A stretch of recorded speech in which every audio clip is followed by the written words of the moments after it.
ලංකාවට ඇතිවෙච්ච ගං වතුර ආපදා තත්ත්වයත් එක්ක රෝගයක් ගැන කතාව නැත්තම් කතා බහ මතුවලා තියෙනවා.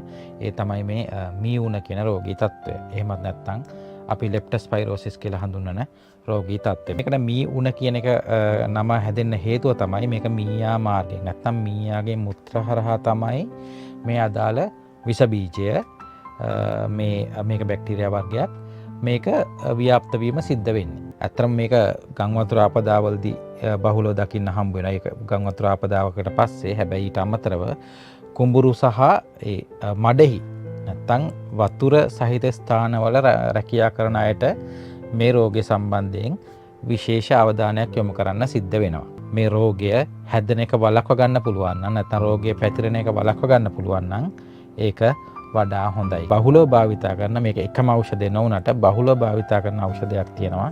ඒක තමයි ඩොක්සිසයික්ලින් කියන ප්‍රතිජීවක ඖෂධය. එහෙම නැත්නම් ඇන්ටිබයොටික් එක. මේක ඇත්තටම කැප්සූල් එකක් නැත්නම් කරලක් හැටියට තමයි අපිට ෆාමසියෙන් මිලදී ගන්න පුළුවන් වෙන්නේ.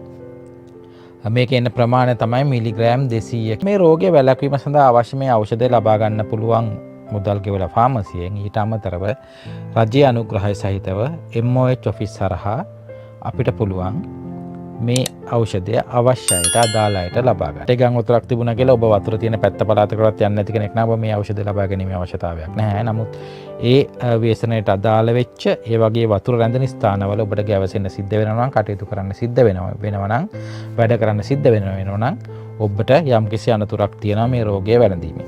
මේ අනතුර ඊටාම ඉහළයි. ඇත්තටම ඔබේ පාදයේ එහෙම නැත්නම් ඔබේ වතුරේ ගැටෙන ශරීර කොටසේ සම තුවාල වෙලා තියෙනවා. සෑදීම වැළැක්වීම නැත්නම් ප්‍රිවෙන්ෂන් සඳහා මේ ඖෂධය භාවිතා කරන ආකාරය ඒක තමයි එක කරලක්. ඒ කියන්නේ මිලිග්‍රෑම් 200 එක කරලක් අපි එක් වතාවක් ගත්තම දවස් 7ක් දක්වා ඔබට ආරක්ෂාව ලැබෙනවා. ඊට පස්සේ ආපහු දවස් 7කින් කියන්නේ ඊළඟ සතියේ අදාළ දවසේම ඔබට ආපහු මේ කරලක් ලබාගෙන තවත් දවස් 7ක් දක්වා ඔබට ලැබෙන ආරක්ෂාව දීර්ඝ කරගන්න පුළුවන්.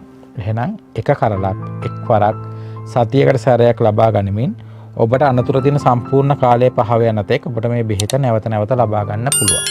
contraindications මේ බෙහෙත ලබා ගැනීම සඳහා ඔබට ගැටලු තියෙන අවස්ථාවක් නැත්නම් ඔබ මේ බෙහෙත ලබාගත් නොයුතු ගණයට වැටෙන පුද්ගලයෙක්ද නැද්ද කියන එක තීරණය වන වැදගත් කරුණු කීපයක් තියෙනවා. ඔබට මේ බෙහෙත සඳහා මීට කලින් කවදා හරි දවසක යම්කිසි ආකාරයක රියැක්ෂන් එකක් එහෙම නැත්නම් ඇලර්ජි එකක් නැත්නම් අසාත්මිකතාවයක් ඇති වෙලා තියෙනවාද කියන එක. ගර්භණී මව්වරුන්ට මේ බෙහෙත සාමාන්‍යයෙන් අපි නිර්දේශ කරන්නේ නැහැ. මව්කිරි ලබා දෙන මව්වරුන්ට අපි සාමාන්‍යයෙන් මේ බෙහෙත නිර්දේශ කරන්නේ නැහැ. ලංකාවේ තියෙන ගයිඩ්ලයින්ස් අනුව වයස අවුරුදු 12ට අඩු අයට අපි මේ බෙහෙත නිර්දේශ කරන්නේ නැහැ. ඔබට වහුගඩු පිළිබඳ රෝගී තත්ත්වයක් තියෙනවා නම් එහෙම නැත්නම් ඔබට කිඩ්නි ෆේලියර් කියන රෝගී තත්ත්වයක් තියෙනවා නම් එහෙම නැත්නම් ඔබට අක්මාවේ යම්කිසි රෝගී තත්ත්වයක් නැත්නම් යම්කිසි ආකාරයක අක්මාව අකර්මණ්‍ය වීමේ රෝගී තත්ත්වයක් තිබෙනවා නම් නිවැරදි වෛද්‍ය උපදේශ සහ වෛද්‍යවරයෙකුගේ අපි කියන මොනිටරින් එකක් නැතිව මේ ඖෂධය ලබා ගැනීම අනතුරුදායක වෙන්න පුළුවන්.